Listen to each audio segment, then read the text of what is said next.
What is going on, everyone? So in this video I'm going to be showing you how you could add 4 extra buttons to your Xbox X or Series S controller. As you've noticed, Pro controllers are getting a lot more pricey, so this is a great option. For just under $40 you could install your own back buttons, and in this video I'm going to give you a step-by-step guide on how to do it. I'm going to be leaving the link to these back buttons along with everything else you see in this video in the description down below, so make sure you guys check it out. And while you're there, make sure you hit that like and subscribe button. This allows you to map any of the controller buttons to the 4 buttons that you install. This can enhance your control and dexterity, as you won't have to remove your thumbs from the joysticks, and gives you a faster response time. It also helps reduce the finger strain. By offloading certain actions to the back buttons, you could potentially reduce finger strain and fatigue. It's great for first-person shooter games, giving you an extra edge in response time, which can improve your advantage in executing complex maneuvers and performing quick actions. So this is what you're going to get out of the box. We're going to get our back shell for the controller. We're going to get our necessary hardware tool.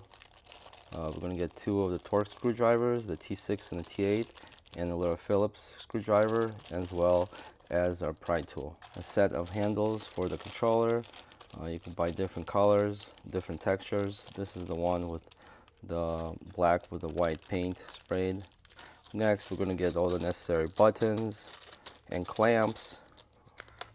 And this is more of the PCB board and more buttons. Flux ribbon cables for the kit, and the necessary screws we're going to need for the installation. And don't forget the warranty card.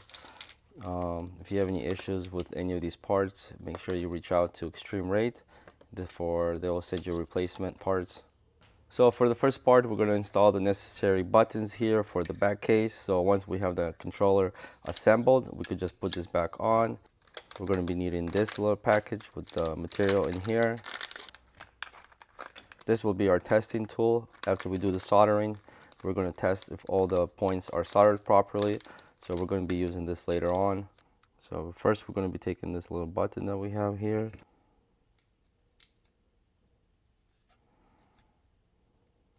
So we're going to be taking this piece and going to go on top like this. So make sure that this switch here is turned to the left if your switch here is to the left. So it basically aligns.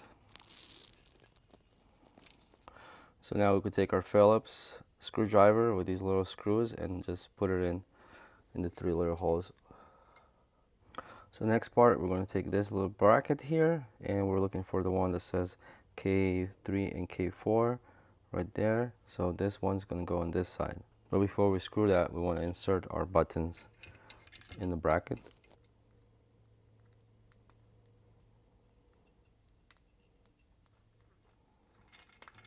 And we're going to do the same thing to the other side. So once this part is done, the buttons are here lined up, we could go ahead and start disassembling our controller to install the rest of the kit. So to open the controller, we're going to have to remove this trim and this trim to expose some screws. So a little shortcut without using this trim, just put your thumb in the trigger, push your thumb in there, and just give it a pull. Then we have a screw here and a screw here and a screw here and a screw here. So these are the bigger screws. We're going to need to use the T8 screwdriver. And we also have the 5th screw, which is under this cover. So it's someplace here. So we're just going to take our little screwdriver, find that opening. So this should allow us to open the controller up.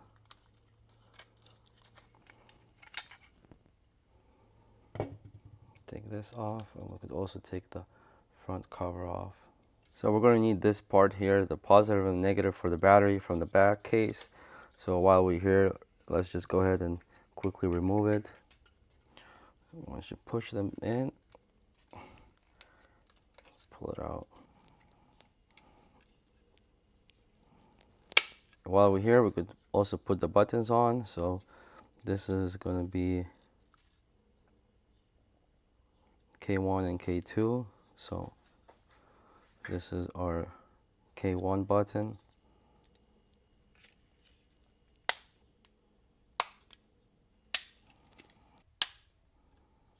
Alright, so this looks good.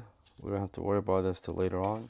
At this stage, we're going to be using some soldering equipment here. So I have my soldering iron. I highly recommend you have something like this, which is the tip cleaner. So once you have some solder on your tip, you want to clean it out like this. It's going to help out a lot because when the soldering is on the tip, it's very hard for the solder to stick on the board. Since we're going to be soldering very small points, we're going to be using a very thin soldering wire. I'm going to leave this in the description, but this is a 0.3 millimeter. So I'm going to set it at around 700 degrees and let that heat up. If your tip is dirty, you might want to use a tip thinner to clean it out, so your soldering is just a little bit more smoother. We're just going to put it in here, let it bubble up a little, and we're going to just go ahead and get it cleaned out. I'll leave all these products also in the description, so if you're looking to get some, make sure you check it out. So the first thing we want to do is we want to remove these cables right here and here for these rumbles, because they will be in the way, and later we could solder them together. Black and gray, black, red, black.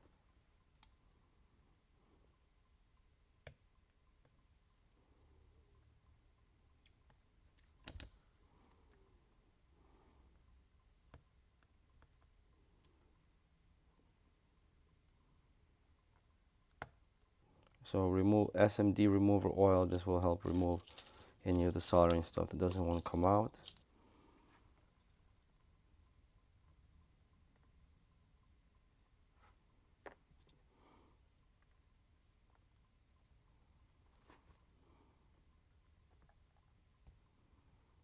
And let's remove some of that stuff.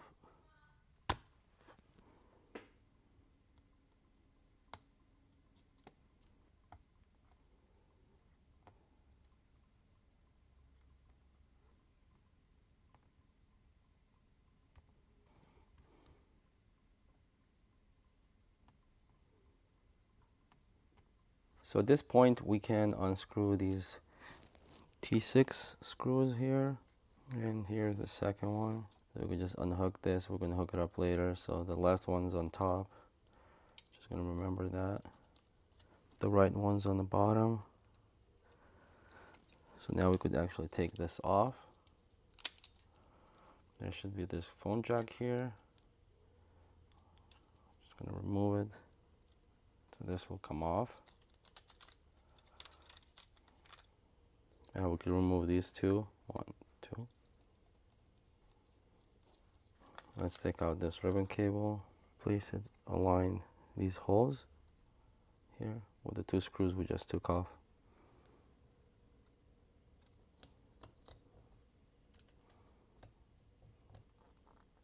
So once we have it like this, we could go ahead and start soldering all the soldering points.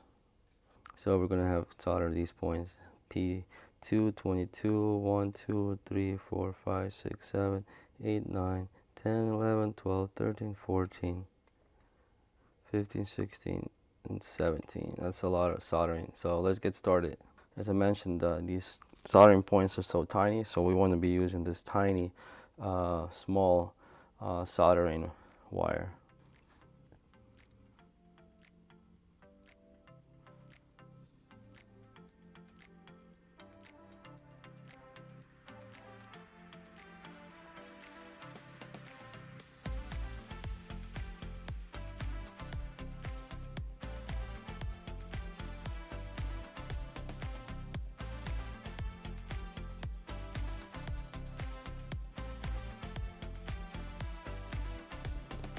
Once the solder starts sticking, just want to clean it.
So let's see. I believe I got all the points here. Just want to make sure that they're all connected. All right, let's move to the next step. Okay, so now let's put our little microphone back on here. And we're gonna put this board on top. Just remove this for now. Just want to make sure that this clicks in there. So with this strip, we just want to line it up. So I usually see the slit, line it up to that slit, and all the holes should fall to place just like that. We're just going to use some of this tape to make it stay there.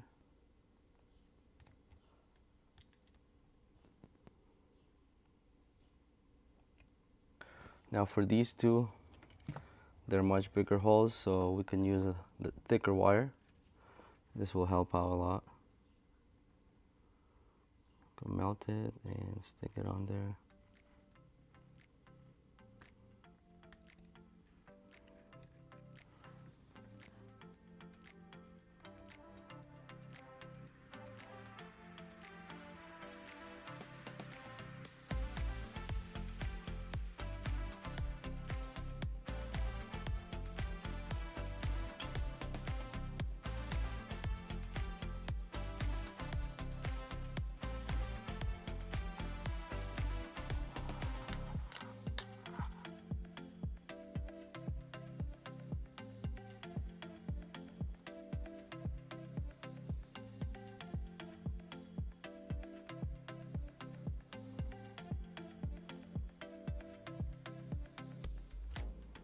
Okay, let's take a look how this came out.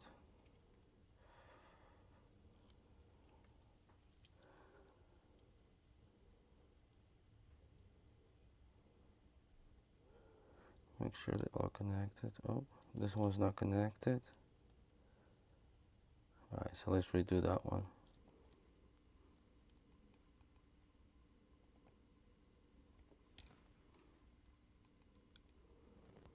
Okay, that's better. So now we could just take this here for now, put it in here, and we're just gonna do a quick test to see if all the buttons were soldered in place. So now we're going to take this cable that came with the kit with a test board. Now we're just going to connect the controller to a USB-C port. And now we can see that all of the lights are lit up. That means all of the soldering points are soldered on point. This one is L3. So if we look on here, this is L3. If this was not lit up, then we would know that this soldering point needs work on it. Now that we know that everything's working fine, we could go ahead, take this off and take this sticky pad off from here.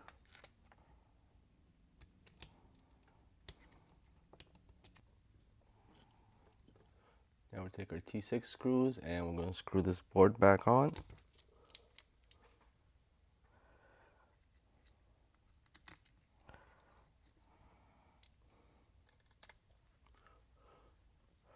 So let's fire up our soldering iron again, and we're going to solder these wires back onto the board.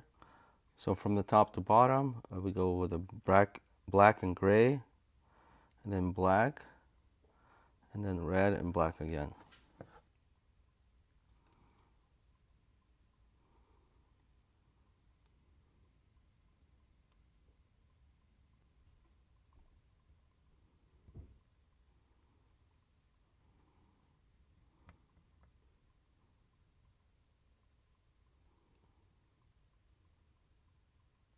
Okay, so we're done with the soldering.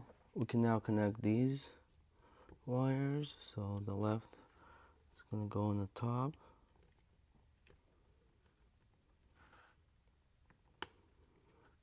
And the right's going to go on the bottom. So let's put on these joysticks on here.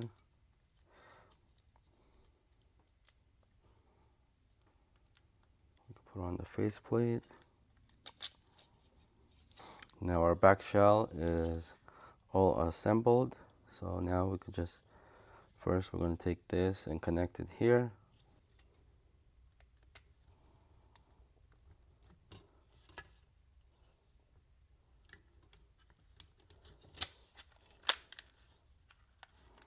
And we're going to put back our T8 screws.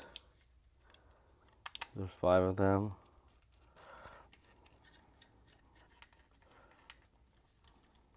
We have our grips here. Nice little cool color. Very nice texture for that grip. Sweaty palms, whatever.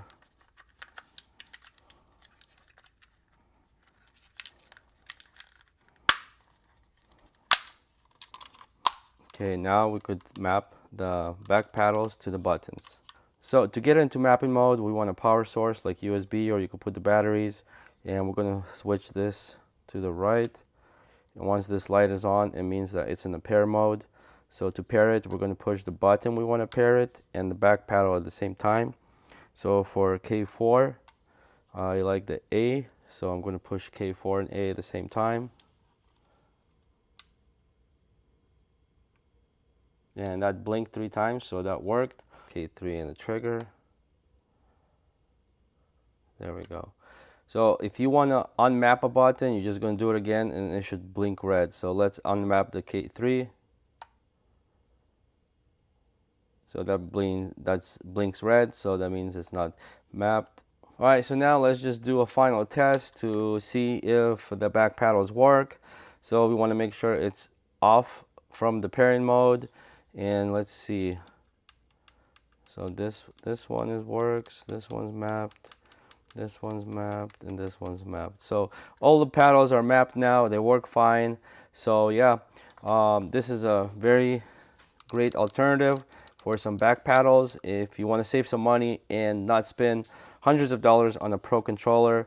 I've tested these out and you know, no complaints. I think they worked very good, and you will be surprised how good these suckers work. So thanks for watching, guys. I'll see you on the next one.